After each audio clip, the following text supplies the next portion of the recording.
Skandal besar, Torino gila-gilaan incar Jay Itzes.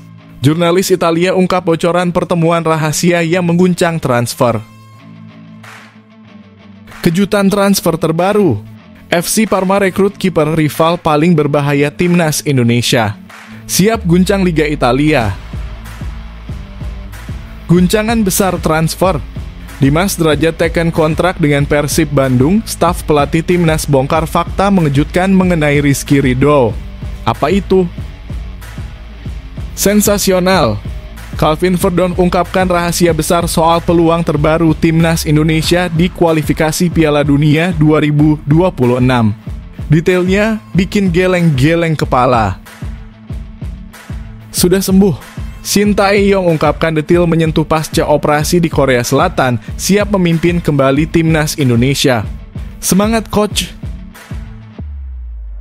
Sensasi terbaru, Wali Kota Surabaya ajukan GBT sebagai kandang timnas Indonesia lawan Jepang. Benarkah ini solusi terbaik? Ini baru top. Timnas Indonesia siapkan kejutan di GBK untuk lawan berat Jepang dan Arab Saudi. Apa persiapan hebatnya? Langkah super gemilang. 8 tim peserta Piala Presiden 2024 didesak mainkan pemain berlabel Timnas Indonesia. Mengapa ini penting?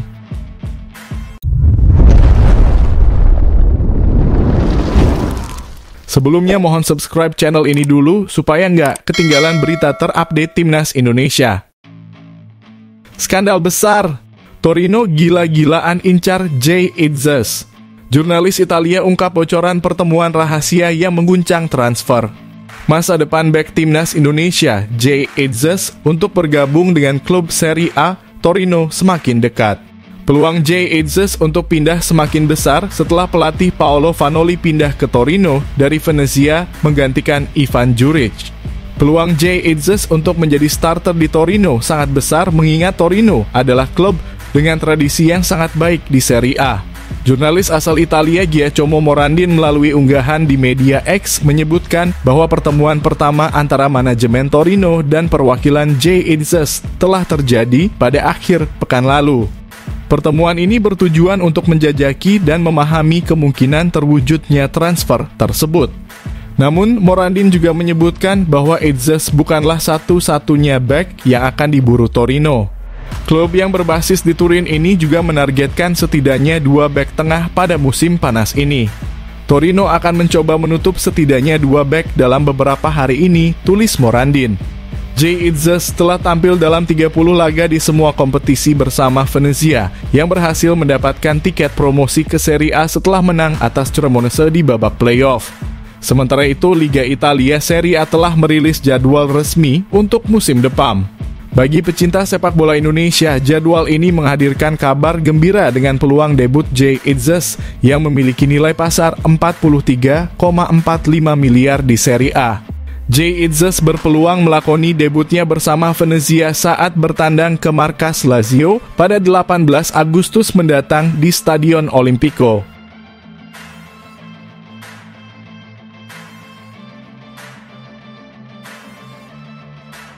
Kejutan transfer terbaru, FC Parma rekrut kiper rival paling berbahaya timnas Indonesia. Siap guncang Liga Italia. Kiper timnas Jepang, Zion Suzuki yang akan menjadi rival timnas Indonesia di kualifikasi Piala Dunia 2026 resmi bergabung dengan mantan klub Gianluigi Buffon di Liga Italia, yaitu FC Parma. Musim lalu, kiper berusia 21 tahun ini bermain untuk Sint-Truiden di Liga Belgia. Zion Suzuki sudah pernah menghadapi timnas Indonesia.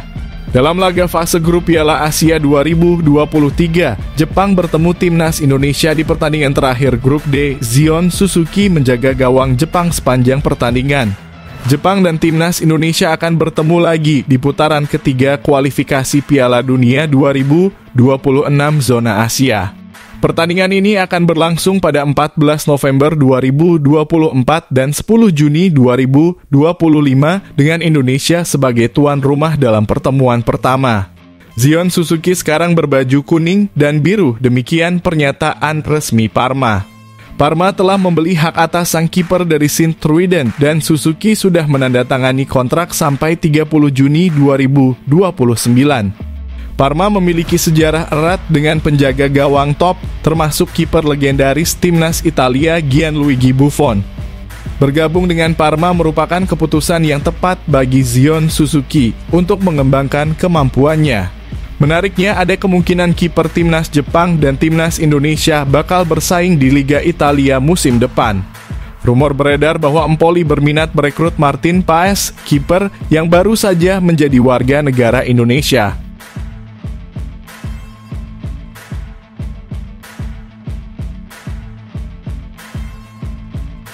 Guncangan besar transfer. Dimas Drajat teken kontrak dengan Persib Bandung, staf pelatih timnas bongkar fakta mengejutkan mengenai Rizky Ridho. Apa itu? Seorang staf pelatih timnas Indonesia menanggapi berita tentang Dimas Drajat yang bergabung dengan Persib Bandung dan mengisyaratkan bahwa mungkin ada satu pemain lagi dari skuad Garuda yang mungkin akan menyusul. Dimas Drajat resmi diperkenalkan sebagai pemain baru Persib Bandung untuk menghadapi Liga 1 musim depan. Pengumuman striker timnas Indonesia ini dilakukan melalui media sosial tim pada minggu lalu. Kabar ini langsung mendapat respons dari rekan-rekan barunya seperti Mark Klok. Yang menarik, salah satu staf pelatih timnas Indonesia, Sofi Imam, ikut mengomentari pengumuman tersebut di media sosial. Sofi Imam, yang merupakan pelatih fisik timnas Indonesia dan juga mendampingi tim U17 di bawah pelatih Nova Arianto, menyebutkan bahwa beberapa pemain timnas berkumpul di Persib Bandung, yaitu Edo Febriansyah, Rahmat Irianto, dan kini Dimas Drajat. Selain itu, Sofi Imam juga mengisyaratkan bahwa ada satu pemain lagi yang mungkin bisa menyusul, yaitu Rizky Ridho. Berkumpul ya Edo Febriansyah, Rahmat Irianto, Dimas Drajat maksimal. Kurang satu Rizky Ridho, tulisnya dengan emoji tertawa. Rizky Ridho sendiri merupakan andalan di lini belakang timnas Indonesia pada era pelatih Sintayong. Beberapa klub Liga 1 tertarik dengan jasanya. Namun Rizky Ridho masih memiliki kontrak dengan Persija Jakarta hingga Juni 2026.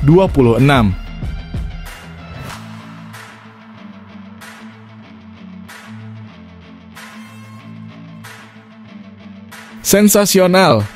Calvin Verdon ungkapkan rahasia besar soal peluang terbaru timnas Indonesia di kualifikasi Piala Dunia 2026.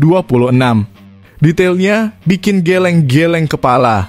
Back timnas Indonesia Calvin Verdon berbicara mengenai peluang tim Garuda di ronde ketiga kualifikasi Piala Dunia 2026 zona Asia. Pemain berusia 27 tahun ini baru saja melakukan debutnya pada 11 Juni lalu saat timnas Indonesia menghadapi Filipina. Pertandingan tersebut merupakan laga terakhir tim asuhan Sintayong di ronde kedua kualifikasi Piala Dunia 2026. Calvin Verdon bermain selama 67 menit dalam pertandingan itu dan membantu timnas Indonesia lolos ke ronde ketiga dengan kemenangan atas Filipina. Kini timnas Indonesia akan menghadapi lawan-lawan berat di ronde ketiga. Timnas Indonesia akan bertemu dengan Jepang, Australia, Arab Saudi, Bahrain, dan Cina. Pertemuan di ronde ketiga ini akan menjadi momen emosional bagi Calvin Verdon karena ia akan bertemu dengan rekan setimnya di NEC Nijmegen saat ini, yaitu Koki Ogawa. Koki Ogawa saat ini menjadi pemain andalan timnas Jepang di bawah asuhan Hajime Moriyasu. Calvin Verdon pun berbicara mengenai peluang timnas Indonesia di ronde ketiga. Menurutnya, timnas Indonesia akan menghadapi tantangan berat di ronde ketiga. Hal ini karena mereka akan berhadapan dengan lawan-lawan yang tangguh di babak selanjutnya. Grup yang sangat bagus tapi sangat sulit bagi kami. Ada banyak negara bagus di dalamnya, kata Calvin Verdon seperti dilansir dari Forza NEC. Meski sulit, Verdon sangat antusias menghadapi pertandingan di ronde ketiga bersama timnas Indonesia. Ia tidak sabar untuk menjalani petualangan berbeda bersama timnas Indonesia. Dua pertandingan pertama timnas Indonesia melawan Australia dan Arab Saudi akan menjadi pengalaman berharga baginya. Ini adalah pertandingan yang menyenangkan untuk dimainkan dan Anda bisa melihat tempat-tempat yang mungkin tidak akan pernah Anda kunjungi, ujar Verdon. Saya pikir pertandingan pertama adalah melawan Arab Saudi. Setelah itu kami akan melawan Australia di kandang. Jadi itu akan menjadi beberapa penerbangan, jelas Verdonk.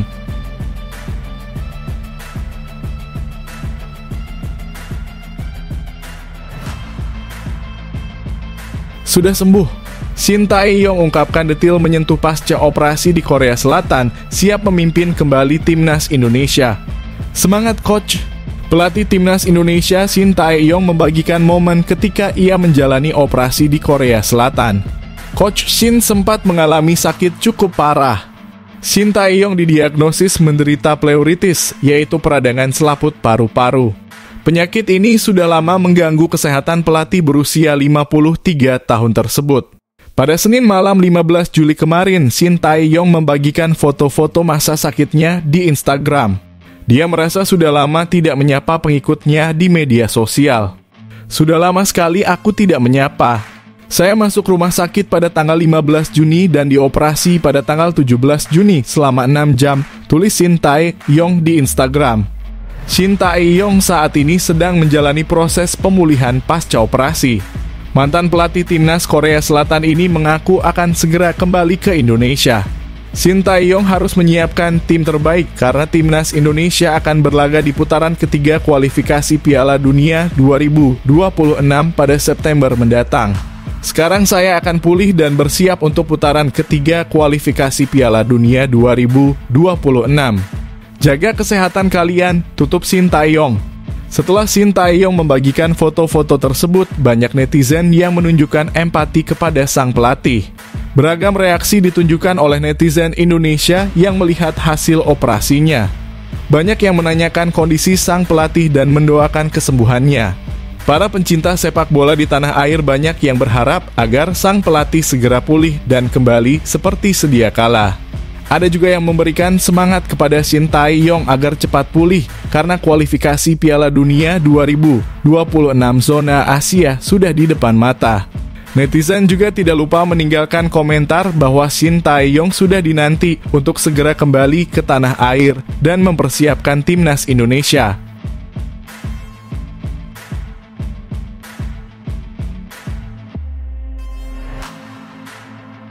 Sensasi terbaru.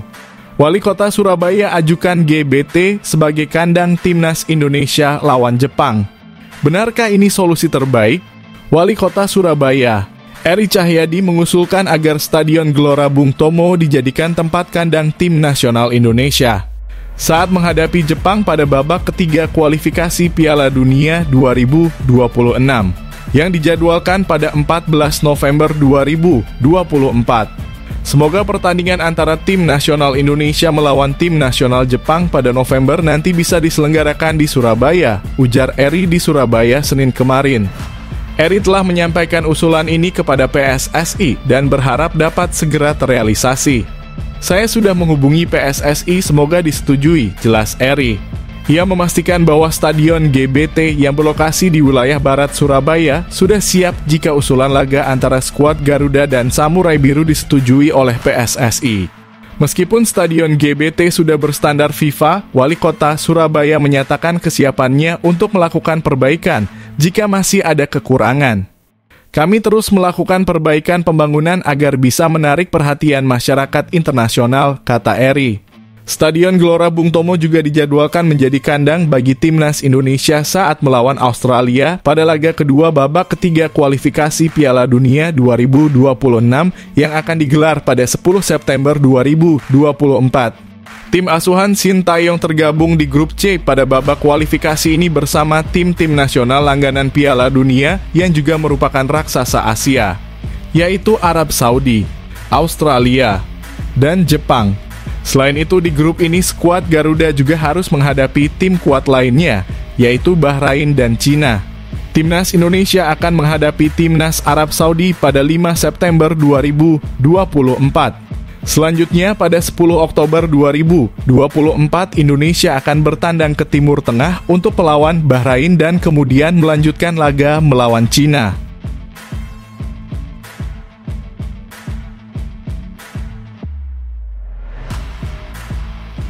Ini baru top.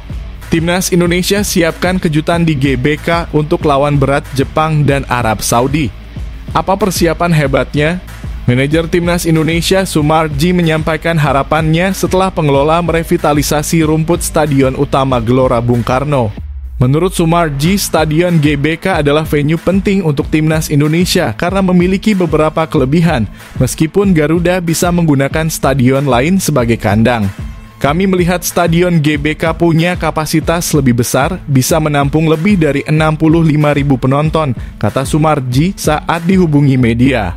Menurut Sumarji, kapasitas yang besar ini membuat GBK menjadi tempat yang menakutkan bagi tim tamu. Selain itu, PSSI juga akan mendapatkan keuntungan ekonomi dari penjualan tiket. Dari sisi ekonomi pun lebih bagus di Stadion GBK, jelas Sumarji. Pusat pengelola Komplek Gelora Bung Karno sedang merevitalisasi rumput Stadion GBK. Proses ini diharapkan selesai pada Oktober mendatang. Dalam proses revitalisasi ini, rumput lama diangkat sepenuhnya dan diganti dengan rumput baru. Hal ini diharapkan dapat memperbaiki kualitas lapangan yang telah banyak dikritik dalam beberapa bulan terakhir, ketika Timnas Indonesia menjamu Irak dan Filipina dalam 2 pertandingan terakhir Grup F putaran kedua kualifikasi Piala Dunia 2026 zona Asia. Rumput GBK menjadi sorotan karena terlihat menguning dan menghitam di beberapa bagian. Stadion Utama Gelora Bung Karno dijadwalkan menjadi kandang Timnas Indonesia untuk match day ke-5 dan ke-6 Grup C putaran ketiga kualifikasi Piala Dunia 2026 zona Asia pada November mendatang. Saat itu Timnas Indonesia akan menjamu Jepang dan Arab Saudi. Diharapkan Stadion GBK sudah siap untuk menggelar pertandingan tersebut.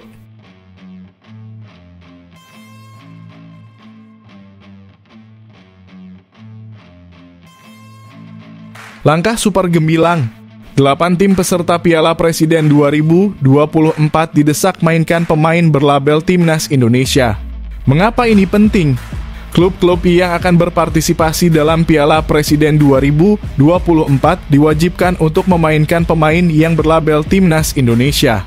Hal ini dikonfirmasi oleh Ketua Organizing Committee Piala Presiden 2024, Rizha Adi Wijaya.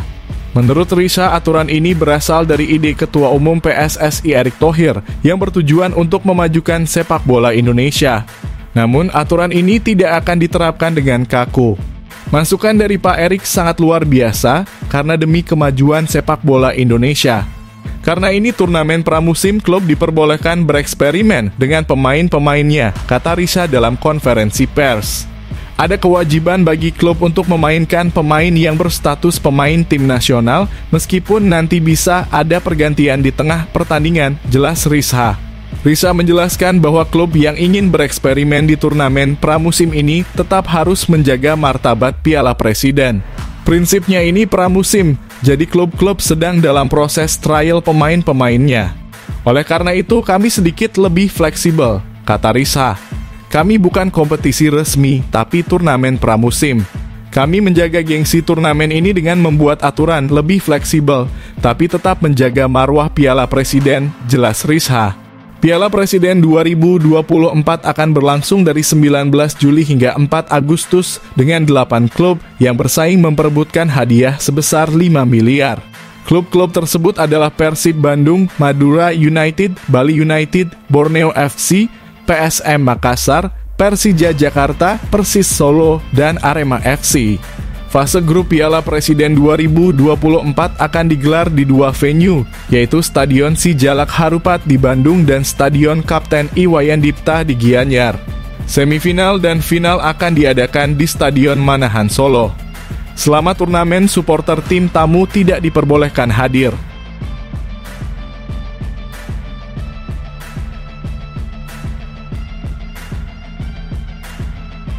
Eksklusif News. Daftar resmi 23 pemain Timnas Indonesia untuk Piala AFF U19 terungkap.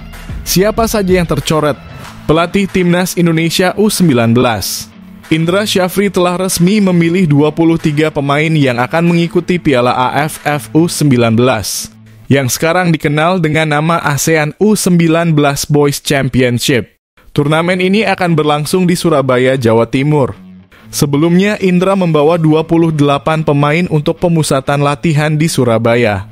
Namun 5 pemain telah dicoret sehingga tersisa 23 pemain untuk mengikuti turnamen yang akan digelar mulai 17 Juli hingga 29 Juli. Menurut akun Instagram resmi Timnas Indonesia pada Senin kemarin, 5 pemain yang dicoret adalah Muhammad Farhan Sopiuloh, Fandi Bagus Pamungkas, Muhammad Darul Valentino Erlangga, Jidabin, dan Rahmat Syawal. Sebaliknya, 2 pemain keturunan, Jens Raven dan Wilber Jardim, masuk dalam skuad untuk Piala AFF U19. Mereka akan bergabung dengan pemain langganan seperti Ikram Al-Ghifari, Iqbal Gwijangge, Kadek Arl, Arkan Kaka, dan Donny Tri Pamungkas. Timnas U19 tergabung di grup A bersama Timor Leste, Kamboja, dan Filipina. Berikut adalah 23 nama pemain Timnas Indonesia U19 untuk AFF U19 2024. Ikram Al-Ghifari, Iwayan Artawiguna, Fitrah Maulana Ridwan, Sultan Zaki Pramana Putra Razak. M. Iqbal Gwijangge, Kadek Arul Priyatna, Mesa Al-Hamzah Basir Oman, Muhammad Al-Fahresi Buffon, Donny Tri Pamungkas, Alexandro Felix Kamuro. Muhammad Mufli Hidayat, Rizjar Nurfiat Subagja, Muhammad Kafiatur, Muhammad Ragil, Tony Firmansyah, Vigo Denis Saputrananto, Wilber D. Jardim, Muhammad Mufdi Iskandar. Muhammad Rizky Afrisal, Marcelinus Amaola, Aliansyah Abdul Manan, Arkan Kakaputra, Jens Raven.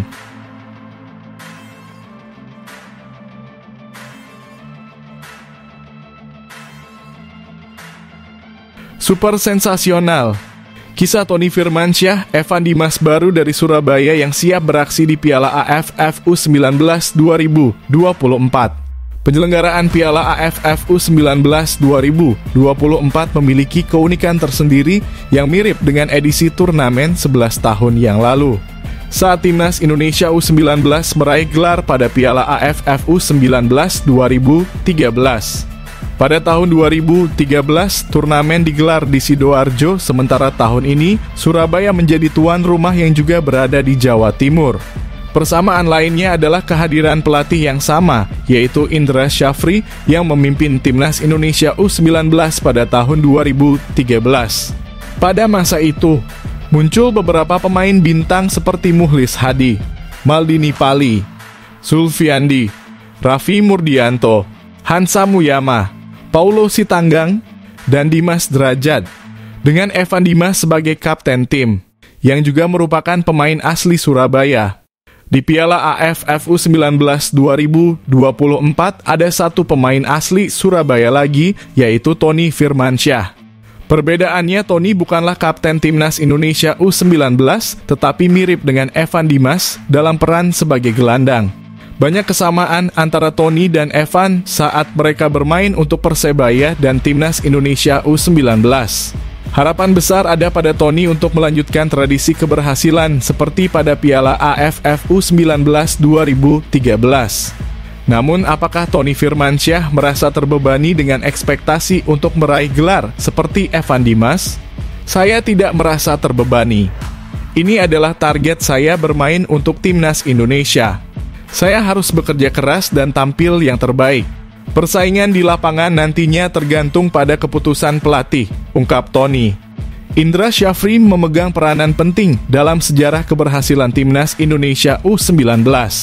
Setelah tahun 2013, belum ada lagi trofi Piala AFF U19 yang berhasil diraih Timnas Indonesia U19.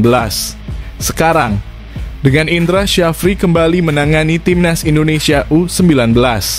Di Piala AFF U19 2024 yang berlangsung pada 17-29 Juli di Surabaya. Ini menjadi kesempatan emas untuk mengulang prestasi gemilang. Tony Firmansyah telah menghabiskan lebih banyak waktu dengan Timnas Indonesia U19 dalam sebulan terakhir daripada bersama Persebaya. Meskipun sempat latihan 2 kali dengan klubnya, Tony lebih memilih fokus bersama Garuda Muda. Saya fokus di sini dulu saja. Sepertinya nanti orang tua yang datang ke sini. Saya harus fokus dengan tim ini, jelas Tony Firmansyah.